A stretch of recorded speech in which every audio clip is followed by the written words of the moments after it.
Deja likimas liūdnas negirdėtai, jaunam Romeo teko ir Džiuljetai.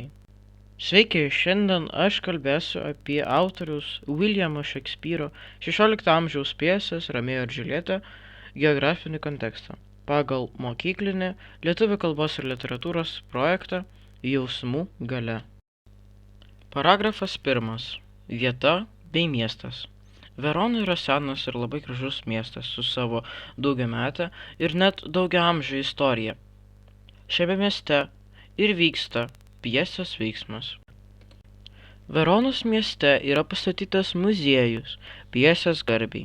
Pastatyta daugelis figūrų kartojantis Romeo ir Džiuljetos bruožus, bronzos bei akmens pavidalu. Paragrafas 2. Williamas Shakespeare'as. Pats Williamas Shakespeare'as yra kilęs iš Jungtinių karalysčių Stanfordo upon Avonu. Kiek paskiau persikraustė į Londoną su savo šeima, kur tapo žinomu aktoriu ir dramaturgu. Londone jis ir parašė savo vieną sėkmingiausių pjesių Romeo ir Džiuljeta. Paragrafas 3. Didieji geografiniai atradimai. Romeo ir Džiuljetos pjesės parašymo laiku buvo atrastas Šiaurės jūros kelias.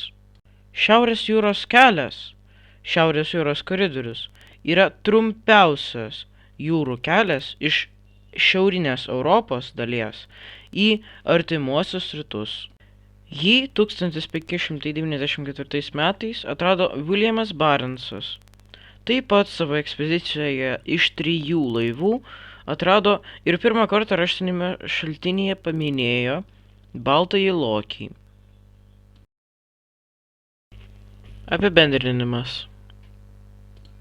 Pjesė Romeo ir Džiuljeta turi labai platų kontekstą, pradedant nuo politinio, istorinio, socialinio, baigiant geografinio.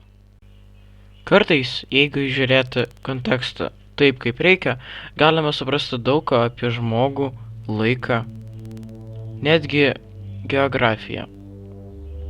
Ačiū už dėmesį.